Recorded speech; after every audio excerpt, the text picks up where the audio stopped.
Kopish Gaz, still one of the sexiest beards on this show. Look at those greys. Shout out man like Cal, I see you. I see you in your beard, castor oil. Liverpool 1, Burnley 0. See that 0?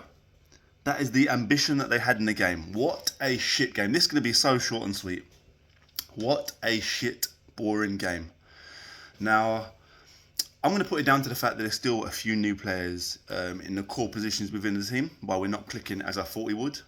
There's been signs this season. That we're going to play some really good football, but it's just not extended periods. So the few major talking points, I don't give a shit. We got the win. It wasn't pretty in the eye, but we got the win. Burnley, listen, congrats, played bloody brilliantly. Defence, stoic. The amount of blocks, I don't think I've seen that many blocks in my life.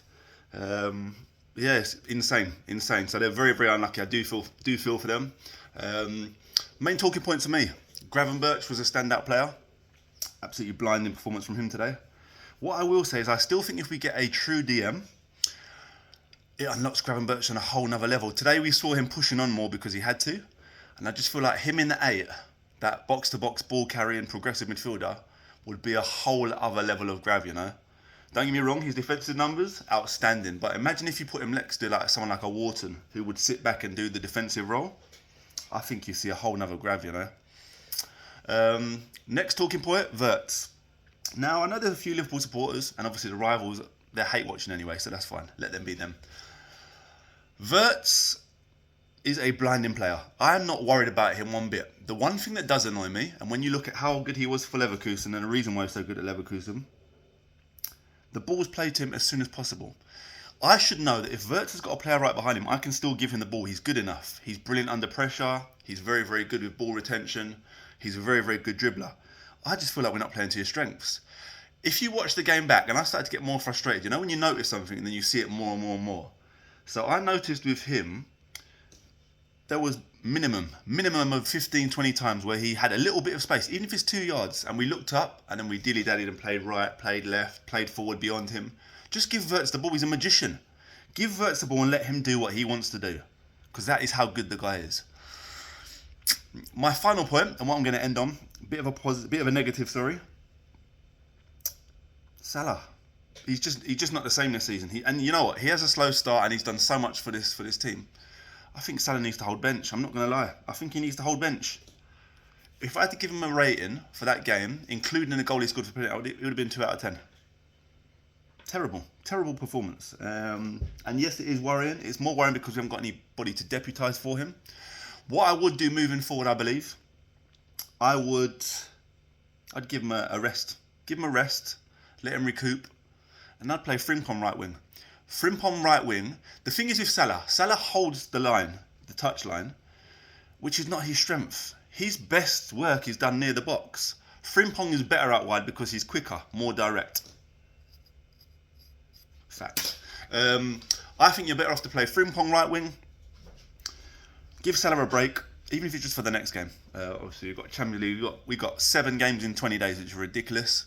Everton, you're not going to miss him out. So I don't know. I'm sure we've got a Sunderland coming up. But I'd try it out. I think Salah needs a little bit of a rest because no matter how badly he plays, Slot refuses to bring him off. Bringing on Chiesa up front is not the answer. When Ekatike is there, although he had a terrible game, he weren't great either. As soon as you bring him off, it lets the other team push forward. Not that Burnley knew what that was. Push forward, what's that? What's them words you're using? Because then you haven't got a striker to keep them busy. So, yeah, I think that's the main talking points from me. At the end of the day, we've got the win. 4 games, won 4 games. Imagine being a rival fan, tuning into the Liverpool games. You've got your tweets ready. Oh, Liverpool are flopped. I knew they wouldn't work. Wirtz 007. Yeah. And then 85th minute, 86th minute, 88. 90 minutes plus 10. Now this. You guys must be furious. If Gear 5 is top, we haven't even got our Gear 1 yet. We've played Arsenal, we've played Newcastle. And we're sitting pretty at the top. 4 games, 4 wins. I mean, it is what it is. It is what it is. And Isak ain't even played for us yet. Lads, as always, like, share, subscribe. Kopish is not just the best Liverpool channel on the whole of YouTube, it's just the best channel on YouTube. It's just like, and do this new thing, what is it called? Boost or something at the bottom. Make sure you're doing that. You get 2 times per week you can do that. So boost this up, get it out there. Let's get these guys to 50,000 this year, because we're going to win the quad as well, by the way. Cal, catch you later. People are just sitting there thinking, I missed up a really, really key point. I'm not going to do the whole video again, so I'm just going to add this on as an additional extra. The irony of a former Man United player giving us a penalty to win us the game, that is going to lead to us winning our 21st Premier League title and make us leapfrog Man United as the most successful club in England in the Premier League. Now, the second ironic thing, which I actually thought about, I was sitting there feeling quite clever myself, like a genius that just come up with a mad plan, or a comedian with new stuff to try on a new audience. His name's Hannibal. Now, if you say it really, really quickly, Hannibal, eventually it sounds like the word handball, doesn't it? Just something I thought I'd throw in there. Yes, Kopish community, international break is over. Burnley 0, Liverpool 1. And yeah, man, we've done it again. We've left it late and scumbag yet another victory. That's 12 points out of 12, 4 wins. 4 wins out of 4, and another second clean sheet of the season, which is excellent to see. But yeah, firstly, I'm gonna take my hat off to Burnley. As frustrating as it is to watch, when you're going up against that, I have to give them credit. Like, they defended so well. The concentration, the focus to do that for basically for 94 minutes is incredible to see. They made it really difficult for us to break them down. There was no space in behind. They were throwing their body on the line, blocking shot after shot. So yeah. For us, I think there's not many positives. I think the main one is the fact that we kept at it. We never gave up. We never let our heads drop. We continued to press the action. As the game went on and as the seconds were dying, we managed to win a penalty, and it was a definite penalty by Hannibal Majebri, just based on his reaction. You don't need to see a replay. Like, he knew it was a penalty. It was unnecessary as well. But yeah, so that's good. It's a mark of champions. We're not going out, like, we may not be playing well, but we're not going well. We're going to try and defend our title as best as possible. So credit to the boys for that. And the other thing as well is, I do feel like on the commentary and the punditry, they were kind of overstating how good Burnley was on the counter. Yeah, okay, they had some counter attacks, but I don't even think they had any shots on goal. How many saves did Alisson actually have to make?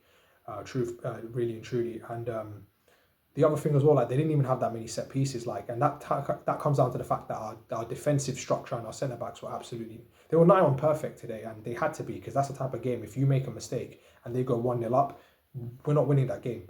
So yeah, that's another thing. However, everything else, I'm not sure about it, man. Like, I'll be so honest with you. Like, I said this after Newcastle, I just don't know what our patterns of play is. Like, in that first half, look, I understand it. Yeah, you don't want to overcommit. When Burnley are fresh, they've got and their counter attacks will be more lethal. But at the same time, some of our players were pedestrian. Like, our team set up to break them down was rubbish. We just got the ball into the final third, and we were candy dancing side to side. Our fullbacks were inverting into the middle of the pitch and doing absolutely nothing. And our wingers were left high and wide. Mohamed Salah had a dreadful game in general, but his first half was god awful because he just left isolated by himself. Cody Gakpo did a little bit better, but he's quite predictable. Like, when Kirkes and when Robertson eventually came on, tried to make overlapping runs, he never looked for them. He never really looked for them, and yeah, it just looks like as well that between our attacking midfielder, our left winger, right winger, and striker, it's like we've never played together. And it is literally that. Like, we don't have any team chemistry. And I'm sure I've highlighted this before. Like, our pre-season has been crap. And look, like, the players are just they've not gelled well enough yet.